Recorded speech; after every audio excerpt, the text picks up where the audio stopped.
The curve C has this equation. Use calculus to show that the curve has a turning point P when x is root 2. Find the x-coordinate of the other turning point Q on the curve. Find d2y by dx squared. Hence or otherwise state with justification the nature of each of these turning points at P and Q. Okay then, here's the question then. Right, so we need to get the turning point there, don't we? So part A, let's differentiate then, dy dx to get the turning point, so let it equal 0. The constant goes to 0. X will go to 1, so minus 3 lots of 1 is minus 3. This is x to the minus 3 in our mind's eye here, so the minus 3 comes down to be with the minus 4 to make 12. X to the 1 less, which will be minus 4 because it was minus 3 before. So there's dy dx, let it equal 0. That tells us that 12 over x to the 4 is equal to 3. So then that tells us then, move the x to the 4 up, x to the 4 is equal to 12 over 3, then move the 3 down, which is 4, and x will equal 4 to the quarter then, won't it? 4 to the power quarter,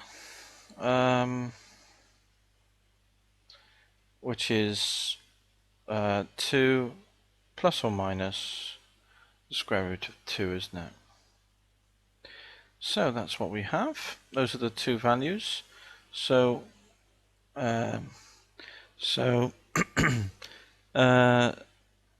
have a turning point.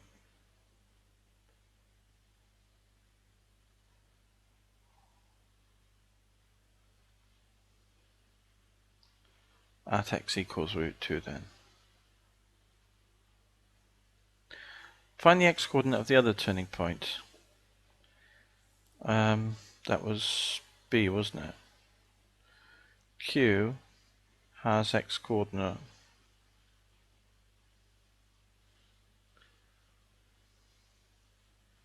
minus root 2, doesn't it? Because these were the two turning points.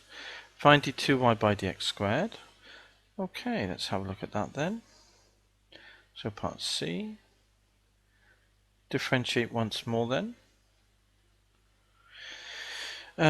Minus 3 goes to 0. The 4 comes down to be with the 12 to make minus 48. X to the 1 less, which is minus 5. And hence or otherwise state with justification the nature of each of these. So now I'm going to carry on with D, which equals minus 48 over x to the 5. So that tells us then, part D, that d2y by dx squared is equal to minus 48 over x to the 5, which equals, just get rid of that, so it's minus 48. Now it would be 2 to the, root 2 is 2 to the half, so it's 2 to the half to the 5 is 2 to the 5 over 2 for the plus root 2 value, which is negative. So max when x equals root 2, and it's equal to minus 48 over minus root 2 to the 5 over 2, isn't it? So the minus comes out and makes it a plus, and it would be 2 to the 5 over 2, wouldn't it? So just get rid of that, because it was a double minus making a plus, which is greater than 0, so min when x equals minus root 2. Okay, so I think that was it there then. State with justification the nature of each of these. Find the x-coordinate of the other turning point, which we've done. Find d2y by dx squared. The nature of each of these, which we've done. We've illustrated that here.